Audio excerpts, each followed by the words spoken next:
Hai, Assalamualaikum semua. Okay, berjumpa lagi kita dalam video cikgu. So, kali ni dalam video ni cikgu nak ajak kamu belajar apa yang dikatakan dengan matrik sama. Okay, mari kita semak sama-sama. Okay, kita tengok dulu definisi apa yang dikatakan matriks itu sama. Okay, dua matriks itu dikatakan sama jika dan hanya jika peringkatnya sama dan juga dia punya unsurnya sama. Okay, so kalau kamu ingat lagi peringkat itu maksudnya ialah peringkat ini maksudnya ialah baris, darab dengan lajur. Okay, dan unsur di dalamnya juga adalah sama. Okey, cuba tengok contoh yang saya tunjukkan di sini. Okey, adakah matriks di bawah ini sama? Okey, mula-mula sekali kita tentukan dulu dia punya um, peringkatnya. Okey, untuk matriks A ni peringkatnya dia mempunyai dua baris dan dia juga mempunyai berapa lajur? Dua lajur. So, peringkat dia ialah 2 darab 2. Okey, manakala B pula sama. Dia mempunyai dua baris dan peringkatnya lajurnya ialah dua lajur. Jadi peringkatnya ialah 2 darab 2. Okey, syarat pertama sudah dipenuhi iaitu peringkatnya sama. Okey, sekarang kita tengok syarat yang kedua iaitu unsur di dalamnya. Adakah unsurnya sama? Okey, perhatikan unsurnya 21, 11, 3. 21, 11, 3. Maka syarat yang kedua pun dipenuhi. Unsurnya sama. Jadi matriks ini dikatakan matriks sama. Okey? Right. Okey, kita tengok contoh yang kedua. Okey, adakah matriks C sama dengan matriks D? Soalan yang kedua, adakah matriks G sama dengan matriks H? Okey, mari kita sama-sama tentukan adakah kedua-dua matriks ini sama. Okey, kita tengok dulu C dan D. Okey, C kita semak dulu peringkatnya. Peringkatnya dia mempunyai satu baris manakala dia mempunyai dua lajur. So peringkatnya ialah 1 darab 2. Okey, untuk C pula kita semak apa peringkatnya. Okey, dia ada dua baris manakala dia mempunyai satu lajur. So 2 darab 1. Jadi 1 darab 2 tak sama dengan 2 darab 1.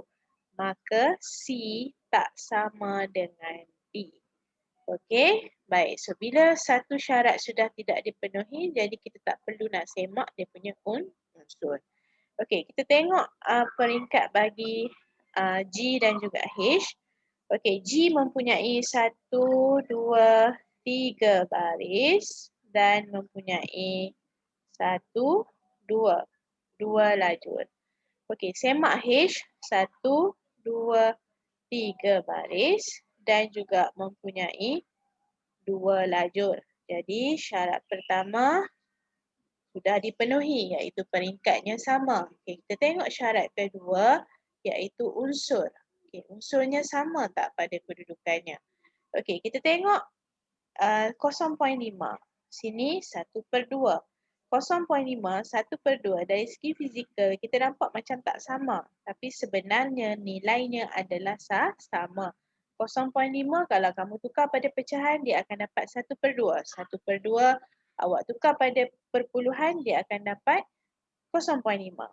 Okay, jadi unsur pada kedudukan ini sama. Okey, negatif 2 sama dengan negatif 2. 6 sama. Okey, 0.8 dengan 4/5 pun sama. Jika anda tukar 4/5 kepada perpuluhan, anda akan dapat 0.8. Jadi, syarat yang kedua iaitu unsur-unsurnya adalah sama. Jadi, matriks matriks G adalah sama dengan matriks H. Okey. So kalau kamu tengok dua contoh soalan ini, kamu tengok C dan D tu nampak macam sama, kan? Sebab unsur dia sama. Tapi sebenarnya kedua-dua matriks ini tidak sama kerana dia berbeza dari segi peringkatnya. Baik, mudah kan bagaimana kita nak tentukan matriks itu sama. Yang pertama kamu kena ingat peringkatnya sama dan yang kedua kamu perlu kenal pasti semua unsurnya juga adalah sama. Okey. So soalan yang seterusnya saya nak kongsikan bagaimana soalan yang agak mirip kepada penyelesaian masalah. Okey, cuba baca soalan. Diberi matriks P ialah sekian dan matriks Q ialah sekian. Okay, soalan nak tanya, tentukan nilai bagi nilai X jika nilai X, nilai Y dan nilai Z jika P sama dengan Q. Okey, di sini ialah dia dah nyatakan iaitu P itu dah memang sama dengan Q. So kita tak perlu nak tentukan sama ada dia sama ataupun tidak. Kenyataan pada soalan dah kata dah P itu sama dengan Q.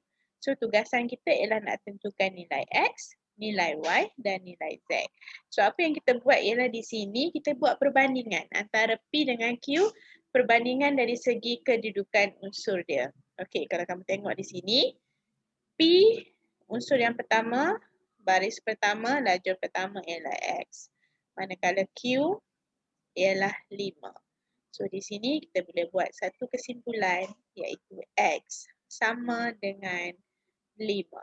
Jadi soalan di sini sudah terjawab. Okey, kita tengok soalan kedua. Nilai Y. Nilai Y kedudukannya berada di sini.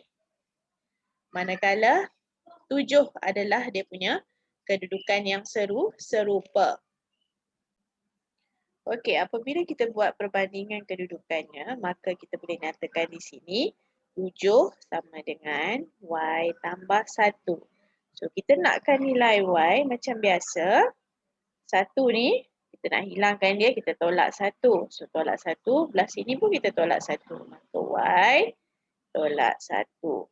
Jadi Y sama dengan 6. Okey, settle untuk soalan bagi nilai Y. Okey, sekarang kita nak tentukan nilai Z. Okey, nampak tak Z ni nilainya di sini 5 tolak 3Z kedudukannya, maka dia sama dengan kedudukan 2Z di sini. Okey, jadi kita buat satu persamaan di sini. 5 tolak 3Z sama dengan 2Z. Okey, so untuk selesaikan soalan ini, kita kumpulkan pemalar dengan pemalar, nombor dengan nombor. Okey, macam biasalah. Okey, so kita kumpulkan. So negatif 3Z tolak 2Z sama dengan negatif 5. Saya pindahkan 2Z ke sini, saya pindahkan nombor di sini supaya saya nak kumpulkan pemalar dengan nombor. Okey.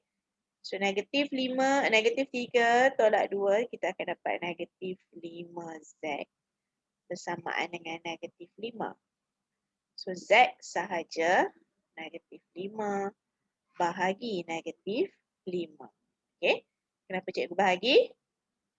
Kerana saya nak hilangkan negatif 5 di sini, saya perlu bahagi. Sebelah sini pun saya perlu bahagi. Okey. So kita akan dapat 1. Okey, so itulah bagaimana kita nak menyelesaikan soalan yang mirip kepada penyelesaian masalah yang bila melibatkan matrik sama.